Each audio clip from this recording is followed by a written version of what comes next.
you awake? I thought I heard you get up. Yeah, I'm awake. Sorry, I just can't sleep. Are you thinking about him? Yeah, a bit. Usually get back to sleep, my love. I'm fine. No, it's okay.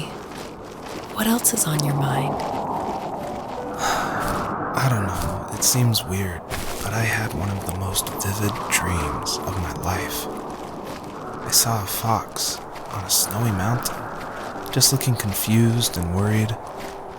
Those eyes, I can't get those eyes out of my head. She was running in the windy snow, looking for something. Do you think it has to do with you and what's been going on? I don't know. It was just a dream, Rachel.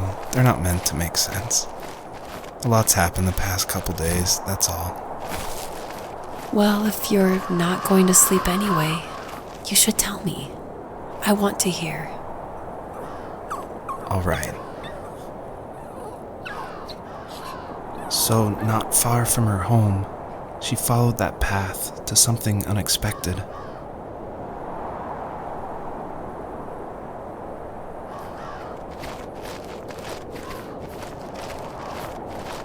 She couldn't stay, though. She had to find her other 2 children. So she took that path. She followed it towards something ancient. Something with answers.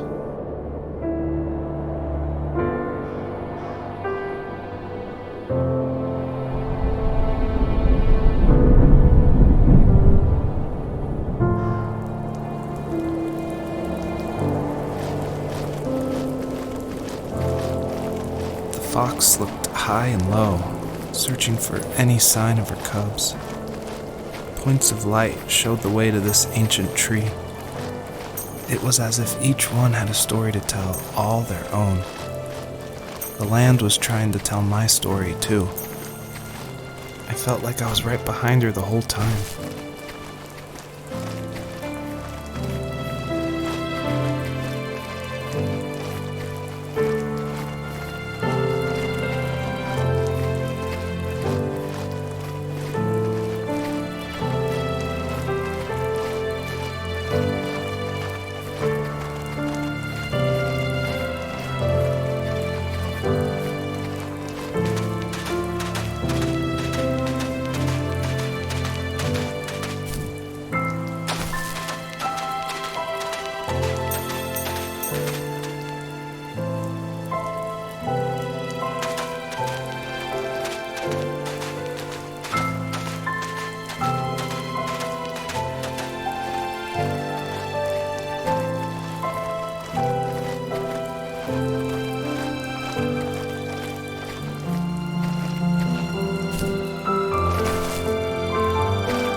As a kid, did you ever do show and tell in your class? Yeah, I think I only did it once, when I was in the 4th grade. You know how my life was around then.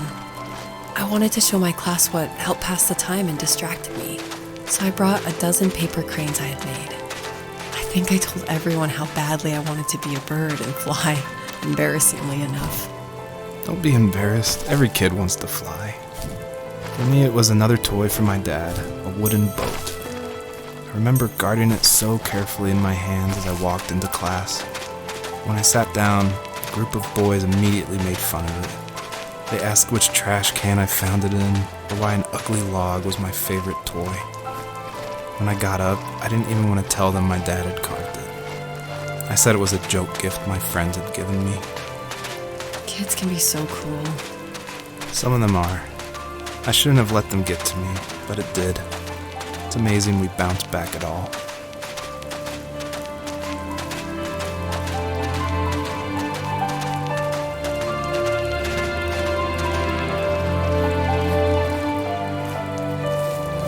you remember what my dad did for a living? Wasn't he like a lumberjack? That's one way of putting it. If wood was a canvas, then a carving knife was his paintbrush. Even after working a 50-hour week, even after his hands were more splinters than skin, he would bring home the nicest piece of Alaskan weeping cedar and make me toys. That wooden train was the first toy I can remember, and I loved it. I just knew from a young age I was going to be a lumberjack, like my father.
Usually those kids would leave me alone, but somehow they could tell I was different. They made fun of how far away I lived. They called my dad a sourdough. I was a blabbermouth as a kid, telling my dad stories I made up for hours. But after that show and tell, I didn't tell him much anymore. He didn't know exactly what was wrong, but his best guess was that the toys he carved weren't cool enough. He carved me a tank and tried to tell me what it was like to be in a real tank as a serviceman. I didn't know your dad was in the military. Yeah, in the army. The sad thing is that I'd pretty much forgotten until just now. There's so much I still don't know about him. I'm sorry. He knows how much you love him. You're going to see him again soon and have some closure, I'm sure.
The older I got, the more I withdrew.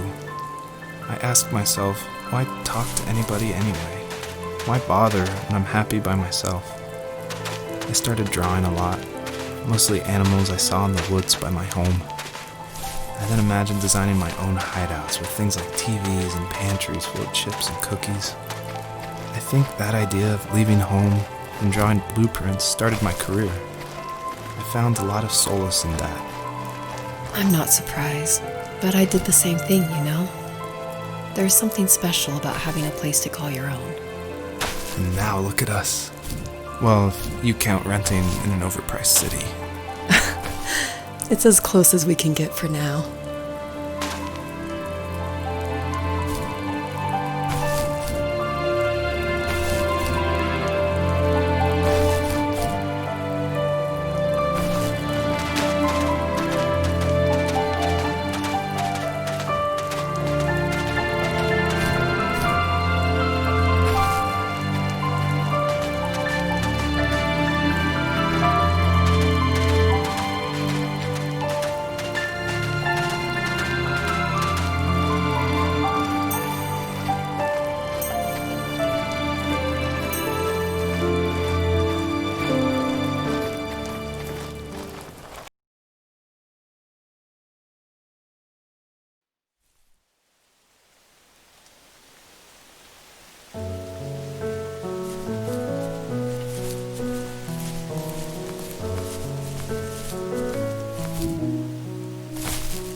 My teenage years were full of sketching, angst, and trouble. I wasn't popular or unpopular. Maybe just forgettable. I guess that gave me a sense of freedom, so I hung out with crazy kids, doing crazy things, even though I mostly just watched the chaos ensue. We did it all. Put fireworks in mailboxes, hide roadkill in people's garages, break windows of the barber shop in Anchorage. My dad was furious, but he was so busy working he couldn't do much to stop me from going out. I think being an adult means there's no one to stop you making hard decisions. He had to make a living, and he couldn't be in two places at once. Yeah, I realize that now. But at the time, I was sure he was more interested in growing his business than what was going on with me.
He was working another late night, and my friends were over, saying how bored they were and how they had come all the way out to my house for nothing. One of them mentioned how that old, ugly beyond belief truck was still in the garage, and how we should take it for a spin. I was only 15, so I kind of fought it for a while. The next thing I knew, we were careening around the mountain path, rocks spitting onto the sides of the cliff, while my dad's cringeworthy bluegrass blared out the speakers. I drove while my friends were in the back of that yellow and purple truck, throwing beer bottles and trash at anything remotely interesting. Felt like I was soaring in the air with borrowed wings. But all good things have endings. A cop outside of Eagle River pulled us over after he saw us in a bottle rocket into someone's yard. What followed was a long night of talking to disappointed adults and feeling smaller than ever.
After he drove me home from the police station, I blew up at him, saying how I never wanted to be like him, how I was going to be someone and leave that hick icebox for good.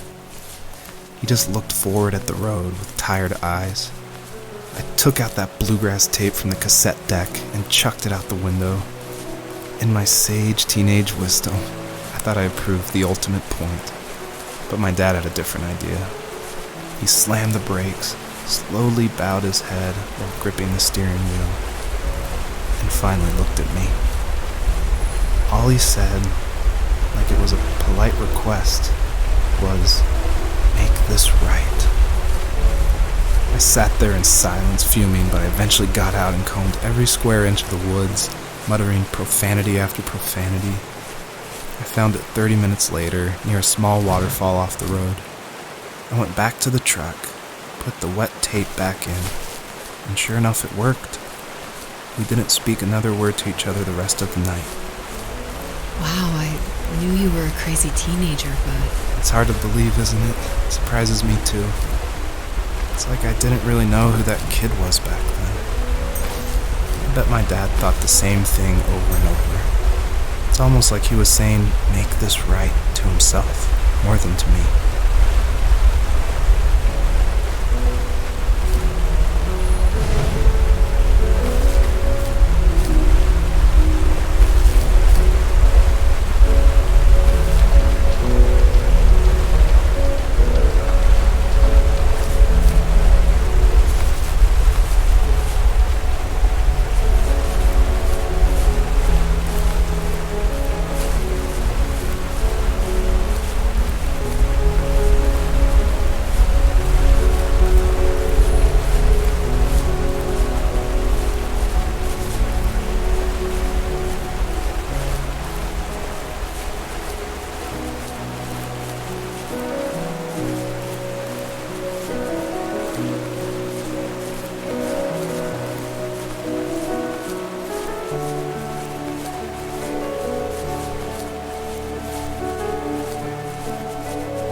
My friends would laugh about that night and talk about how crazy it was, and I laughed along, pretending it didn't bother me. But it did. I imagined my friends growing old in the bush, unable to find that thrill in those godforsaken ice fields. It's like those mountains were a literal wall, keeping me from leaving, where all I would have to look forward to are lumber yards and evening beers. I had to climb over. That was my only goal for a long time.